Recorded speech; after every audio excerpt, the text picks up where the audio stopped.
نقول بيننا وبينكم السلف، بيننا وبينكم الكتب. كان أحمد يقول البدع بيننا وبينكم الجنائز. لا إله إلا الله وحده لا شريك له وأشهد أن محمدا عبده ورسوله أما بعد. Deməli, orucun sirləri və hikmətləri haqqında bunlardan birincisi elə ixlasdır. Və əsərus-sawm fi iktisabihə, yəni oruc nə qədər insanda ixlası əldə etməyə təsir edir. Və onun təsirindən əvvəl, yəni ixlasın məfhumunu, əhəmiyyətini götürək. Asl-ı ixlas, yəni ixlas sözünün əsli xalusa sözündən götürülüb. Vəl-xalis huvə məzəl anhu şəvbuhu ba'də ən kənə fihi. Aleykümselam. Demək, xalis də nədir? Orada qarışıqlıq olduqdan sonra qarışıqlığın itməsinə deyilir. Amma şəriətdə isə və tasfiyyətul əməli min kulli şəibətin təşubuhu. İxlasın şəri mənası isə əməli onu qarışdıran hər bir şeydən təmizləməkdir. İxlas əməli onu qarışdıran hər bir şeydən təmizləməkdir. Və mədarul ixlası alə ən yəkunəl bə'd aləmə imtithəl əmrilləh. Deməli, ixlasın da əsası, yəni özəyi belə deyək, nədir? İnsan əməli yerinə yetirərkən Allahın əmrini yerinə yetirmək və iradətəhu azza və cəllə, yəni Allahı istəmək və o əmələ nəfsin istəklərindən heç bir şeyin qarışmamasıdır. İmmə talabu təzəyyunu fi qulubil xalq, məsəl üçün onlardan biri nədir? Nəfsin istəklərindən İnsanların qəlbində bəzənmək tələbi, istəyi və yaxud onların tərifini axtarmaq və onların məzəmmətindən qaçmaq və onların təzim etməsini, ucaltmasını istəmək, avtalab əmval və yaxud da onların malını axtarmaq, istəmək və yaxud da onların xidmətini, onların sevgisini istəmək. Yəni, bütün bunlar hamısı ixlasa ziddir. Və yaxud da onların ehtiyaclarının ödəməsini istəməsidir. Və bundan başqa səbəblərdir. Və şəvaib əlləti yecməuha, və şəvaib nədir? Şəvaib qarışan şeylərdir də. Yəni, əməli saflığını bulandıran şeylərdən, demək, ümumi bunun tərif olaraq deyilir ki, iradətü məsivəllah fil əməl, yəni əməldə Allahdan başqasını istəməkdir. Fəhədə huvə mədarul ixlas. Demək, qarışan şeylər budur. Yəni, Allahdan başqa nə varsa, demək, o ixlası qarışdırır və yaxud da pozur. Yəni, yuxarıda zikr olunan şeylər də bura aiddir. Yəni, ola bilər ki, yəni, insanda riya yoxdur, amma ixlas da yoxdur. Ola bilər, məsələn, insan tərif üçün eləmir, amma müəyyən məqsəd var. Yəni, istəyir ki, onların xidmətini əldə eləsin. Bu da həmçinin ixlasa ziddir. وَلَا حَرَجَ بَعْدَ هَذَا عَلَى مَنْ يَطْمَحُ إِلَى شَيْءٍ آخَرٍ كَالْفَوْزِ بِنَعِيمٍ آخَرٍ. Və bundan başqa, yəni insanın arzuları, hansı ki, axirət nemətlərinə çatmaq, axirət əzabından, ağrısından nicat tapmaq, yəni bunlar inşallah ixlasa aiddir. Yəni ümumiyyətlə, yəni axirət məsələlərini istəmək ixlas adlanır. بل لا يذهب بالإخلاص بعد ابتغاء وجه أن يخطر في بال العامل أن للعمل الصالح آثار طيبة في هذه الحياة الدنيا كطمأنينة النفس وأمنها من المخاوف والصيانة عن مواقف الذل والهول إلى غير ذلك من الخيرات التي تعقب العمل الصالح Və yezdəd bi iqbal nefs ala taati quvva ilə quvva. Məsələn, bundan əlavə olaraq, məsələn, başlıca olaraq insanın məqsədi əməl edərkən Allahın rizasıdır. Amma bundan sonra onun, məsələn, əməl edən insanın fikrinə gələn şeylər də, hansı ki, o salih əməlin üzərində yaranan nəticələr və insanın köksünün, qəlbinin rahat olması, qorxulardan əmin olması və həmçinin aşağılıqdan, zəlillikdən qorunması və bundan başqa salih əməlin ardınca gələn xeyirlərin insanın fikrində tutmasında da bir qəbahət yoxdur. Əgər başlıca olaraq məqsəd Allahın rizasıdır. Hədə huva məfhumul ixlas. Yəni, ixlasın məfhumu budur, anlamı. Bundan sonra gəlir onun əhəmiyyəti. Və bunun əhəmiyyətinə nə deyə bilərik? Ən mühümü, əməlin qabul olması üçün şərt olması. Hər hansı bir ibadət iki şərt olmasa qabul olmur. Onlardan biri ixlasdır, ikincisi Peyğəmbər s.ə.və tabi olmaqdır. Və Peyğəmbər s.ə.v deyir ki, Allah təala belə buyurur. Ənə əğnə şürəkə ani şirk. Mən şəriklərin şirkə ehtiyacı olmayanıyam. Fəmən amilə amələn, kim bir əməl edərsə, fəəşrəkə fihi qeyri və o əməldə məndən başqasını şərik qoşarsa, fəənə minhu bəliyun, mən ondan uzaqam. Və huvə lilləzi əşrak və o əməl şərik qoşduğuna aiddir. Hədisi Müslümin rəvayət etmişdir. Və həmçinin İbn Teymiyyə rahimehullah ixlas haqqında, onun fəziləti, əhəmiyyəti haqqında danışaraq deyir ki, bəl ixlasu dini lilləh və dinu ləzi lə yəqbəlullahu sivə. Yəni, dini Allaha aid edərək, ibadət etmək, yəni Allah təala bundan başqasını qəbul eləmir. Və o elə dinin özü budur. Və huvə ləzi ba'atə bihil əvvəlin və rəxəyn minəl rusul. Və bununla Allah təala birinciləri və axırıncıları, rəsulları, yəni bununla göndərmişdir. Və buna görə kitabları nazil etmişdir. Və bütün iman əhli bunun üzərində ittifaq eləmişdir. Və bu Peyğəmbərlərin dəvətinin xülasəsi ilə ixlasdır. Və huvə qutbu rəhəl Qur'an ilə təduru aleyh rəhə və Qur'anın da elə özəyi bundan ibarətdir. İlə ən qalə rahiməllah və sonra deyir ki, qalə teala fi haqqı Yusuf, Allah Teala Yusuf Peyğəmbər haqqında deyir ki, kədəlikə linasrifə anhu su'a vəl fəhşə və biz beləliklə pisliyi və çirkinliyi Yusuf Peyğəmbərə çevirdik, yəni onu qoruduq. İnnəhu min ibadinəl muxlasin, o bizim xalis bəndələrimizdən, ixlaslı bəndələrimizdən idi. Fəllahu yasrifu an abdi mə yəsu'uhu minəl meyli ilə suvalil muharramə. Yəni Allah Teala qulundan onu pis hala salacaq, haram şəkillərə meyl etməkdən insanı çevirir. Və haram şəkillərə, surətə bağlanmaqdan qulunu qoruyur və füş işlərdən, fahişəlikdən qoruyur ixlasına görə. Və lihədə yəkunu qablə ən yəduqa halavətəl ubudiyyə vəl-ixlas ləhu biheythu təqlibuhu nəfsu alə ittibai havaha. Və buna görə qulluğun şirinliyini dadmazdan əvvəl bu Allah üçün olur və ixlas elədir ki, nəfsin istəyinə qalib gəlir. Və idədə qata'məl ixlas, əgər insan ixlasın tamını dadarsa və qəlbində güclənərsə, inqahara bələ bilə ilac, heç bir yəni müalicə olmadan yəni qalib gələr, üstün gələr.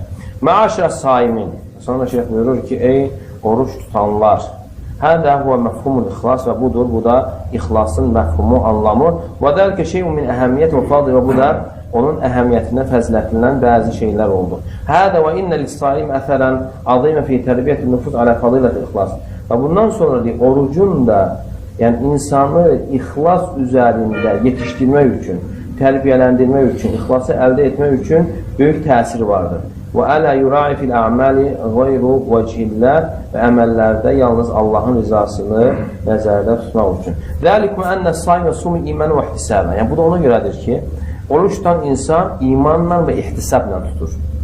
İman götürmüşdür. İhtisab nə idi? İnsan tutduğu orucu ihtisabla tutur. İmanla bir də ihtisabla. Savabı Allahdan umaraq. Və yədə'u şəhvətəhu və ta'amə və şərab min əzlillah. Şəhvətini, yeməyini, içməyini Allah üçün tərk edir.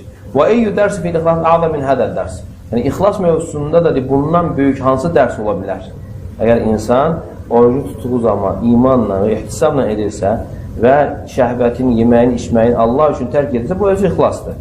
Və Buxari rahimehullah səhihində Əbu Hüreyrə radiyallahu anhdan rivayət edərək gətirmişdir ki, Peyğəmbər sallallahu belə buyurur: "Mən qamə leylətel qadr imanan və ihtisaban." Kim Qədir gecəsini inanaraq və savabını Allahdan umaraq keçirərsə, keçmiş günahları bağışlanar.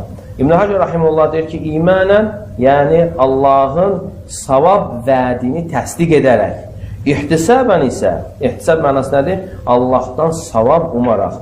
Lə li qasdin axar, yəni başqa məqsəd üçün yox, yəni riya və digər məqsədlər üçün yox, yalnız savab umaraq ixlasla tutarsa. Və həmçinin digər hədisdə gəlir, Peyğəmbər s.ə.v buyurur ki, "Vəlləzi nəfsi biyədihi ləxulufə min sami ətyəm indəllah min rihil misk." Nəfsim əlində olana and olsun ki, oruç tutanın ağzından gələn iyi qoxu Allah qatında müşk qoxusundan daha pakdır. Yətruku ta'amə və şərabə və şəhvətə min əzli. O, yeməyini, içməyini və şəhvətini mənim üçün tərk edir. Əs-siyamu li, yəni Allah deyir ki, oruç mənim üçündür və ənə əczibihi, onun mükafatını mən verəcəyəm. Vəl-həsənətü bi'əşr əmtəliyə və hər bir həsənət də 10 mislində verilir. İbn Həcər rahimehullah bu hədis şərhində deyir ki, yətruku ta'amə və şərabə və şəhvətə min əcli, yeməyini, içməyini və şəhvətini məndən ötürü tərk edir. Hər kədə vəqahuna vəqafil və innəmə yəzəru şəhvətəhu. Yəni, başqa rəvayətdə yəzəru sözü keçir, yəni eyni mənadadır. Və ləm yusabi bi nisbəti ilallah lil-ilmi bihi və adəm işkəli fihi. Yəni, orada Allaha mənsub etmədi, yəni aydındır ki, kimdən ötürü olduğu. Və qalə rahiməhullah və qadə yufə min sığat həzfi qavl innəmə yəzəru ət-təmi aləl cihəti ləti bihə istəhiqu bihə saimi dəlik və huvə ixlasu xas bihi həttə ləv kənə tərəkəl məzkurə li qaradın əxər kət-tuxmətillə yəhsul saimi əl-fadlul məzkur. Deməli, artıq yəni bu hədisin özündən başa düşülür ki, xüsusi ixlas vardır burada, xüsusi ixlas. Hətta insan deyir, o zikr olunan şeyləri başqa məqsəd üçün tərk edərsə, toxluğa görə tərk edərsə, insan deyir, bu fəziləti əldə etmir. Və nə vaxt əldə edir o fəziləti? Yəni Allah üçün tərk etdiyi zaman. Hər qədər yurəbbinə som alə fadiləti ixlas. Və oruç da bizi bu cür ixlas fəziləti üzərində tərbiyə edir. Və oruç bir gizli ibadətdir. Qulla Rəbbi arasında olan bir sirdir. Və buna görə alimlərdən biri deyir ki, "Əs-savmu la yədxuluhu riya bi mücərrədi fi'lihi." Yəni oruca riya daxil olmur.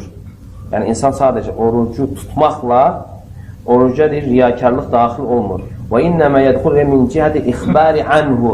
Nə vaxt daxil olur? O xəbər verəndən sonra daxil ola bilər. Amma əməlin özü baxımından deyir, oruca riyakarlıq daxil olmur. Bi xilaf bəqiyyətil əməl. Amma deyir, başqa əməllərin əksi olaraq. Fə innə riya qad yədxulu bi mücərrədi fi'lihə. Başqa əməllərdə isə o əmələ başlayan kimi insana riya daxil olur. Amma orucda isə o yoxdur deyir. Ya xəbər verməlidir ki, daxil olsun.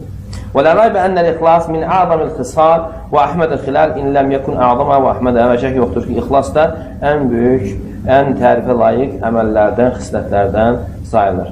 Sonra deyir ki, həqiqətən ixlasın həm fərdə, həm ümmətə təsiri vardır. Fəli ixlas təsirin adın fi teysirül umur.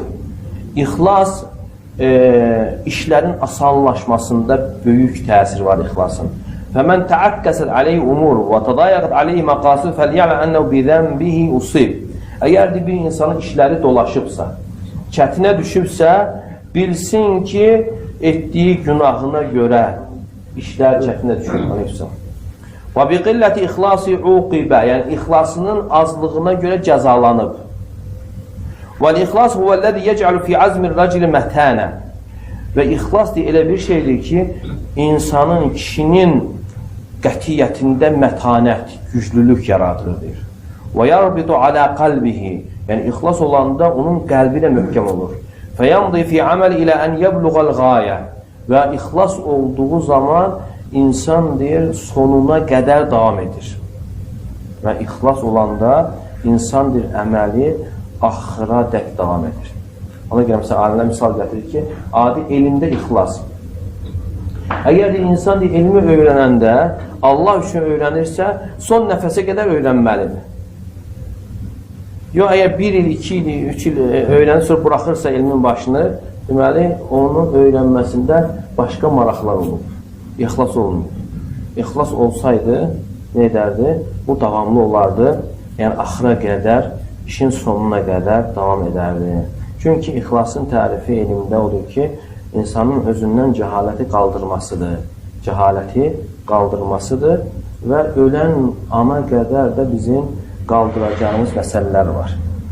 Belə baxanda, bəlkə də bu bizdən oxunulan şeylər, amma hər dəfə oxunduqca, yəni elə ki, insana yeni çatır, təzə öyrənir və həmçinin sabit olmasına, möhkəmlənməsinə gətirib çıxardır. Ona görə insan deyir, tərk elədirsə, nə qədər elmi olsa da, insan deyir, elmi tərk elədirsə, sonra avam insanın səviyyəsinə inir. وَكَثِيرٌ مِنَ الْعَقَبَاتِ لَا تَقُمُ دُونَ بَعْضِ الْمَشْرُعَاتِ لَا يُسَاعِدُ عَلَى الْعَمَلِ تَدْلِيلِ إِلَّا الْإِخْلَاصِ Və həmçinin insanın qarşısında olan bir çox maniyələr vardır ki, yəni onu aşmağa insana yardım edən ixlasdır. وَلَوْلَا الْإِخْلَاصُ الَّذِي يَضَعُهُ اللّٰهُ فِي نُفُسِ زَاكِيَّاتِ لَحُرِمَ النَّاسُ مِنْ خَيْرَاتٍ كَثِيرَ تَقْفُ دُونَهَا عَقَبَاتِ Əgər ixlas olmasaydı, hansı ki Allah o ixlası pak nəfslərə yerləşdirir, insanlar çox xeyirlərdən məhrum olardılar. Onların qarşısında manilər durardı. Buna görə deyir, ey oruçlular, oruç tutanlar, qad yuxillu racul fi ba'dil a'mal Bəzən də insan bəzi əməllərə xələl gətirir. Və yetəqəlləbu aleyhil həvə fi ba'dihə Və bəzilərində nəfsi istəyi ona üstün gəlir. Fəyəti bil əməli surətən xaliyyətən minə ixlas Və o əməli ixlasdan xali bir şəkildə yerinə yetirir.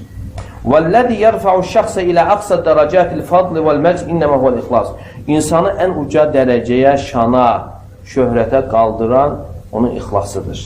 اَلَّذِي يَجْعَلُهُ الْإِنسَانِ حَلِيفَ سِيرَتِهِ فَلَا يُقْدِمُ عَلَى عَمَلِ إِلَّا وَمُسْتَمْسِكٌ بِعُرْوَةِ الْوُثْقَى Deməli, o ixlaslı insanla daima yoldaş olmalı. Hər hansı bir işə, əmələ qədəm qoyduğu zaman ondan, yəni ixlasdan möhkəm yapışmalıdır. وَلَا تُبَالِغُوا إِذَا قُلْتَ إِنَّ النَّفْسَ الَّتِي تَتَحَرَّ مِنْ رِقِّ الْأَهْوَى وَلَا تَسِيرُ إِلَّا عَلَى وِفْقِ مَا يَمِيلُ عَلَيْهَا الْإِخْلَاصُ هِيَ النَّفْسُ الْمُطْمَئِنَّ بِالْإِيمَانِ وَالْمَأْدُبَةُ بِحِكْمَةِ الدِّينِ وَمَوَاعِظُهُ الْحَسَنَةِ Və həmçin sən desən, mübaliğə etmiş olmursan, həqiqətən nəfsi istəyə köləlikdən azad olur və həmçinin düzgün formada yolunu davam etdirir, ixlasla. İxlas olmasa yetmir, düzgün getmir. Ona görə ixlas imanla rahatlıq tapan bir nəfsdir. İbn Teymiyyə rahimehullah buyurur: "Və izə kənəl abdu muxlisan lillahi iştəbəhu rabbuhu." Əgər insan bir əməllərində ixlas olarsa, Rəbbi onu seçər. Fəəhyə qalbəhu, onun qəlbinə həyat verər. وَاجْتَذَبَهُ إِلَيْهِ Rəbbi onu özünə tərəf çəkər. فَيَنْصَرِفُ عَنْهُ مَا يُضَدُّ ذَلِكَ مِنَ السُّوءِ وَالْفَحْشَى Və o insandan bunun əksi olan pisliklər, fuhuş işlər, çirkin işlər hamısı ondan uzaq olar. وَيَخَافُ ضِدَّ ذَلِكَ بِخِلَافِ الْقَلْبِ الَّذِي لَمْ يُخْلِصْ لِلَّهِ Və bunlardan insan qorxar, yəni çirkin işlərdən qorxar və uzaq olar və Allaha ixlaslı olmayan qəlbin əksi olaraq فَإِنَّ فِيهِ طَلَبًا وَإِرَادَةً وَحُبًّا مُطْلَقًا Çünki o qəlbdə, ixlas olmayan qəlbdə ümumi bir tələb, istək və sevgi vardır. فَيَهْوَى كُلَّ مَا يَسْنَحُ لَهُ Ona yəni münasib olan, uyğun olan hər bir şeyə meyl edir.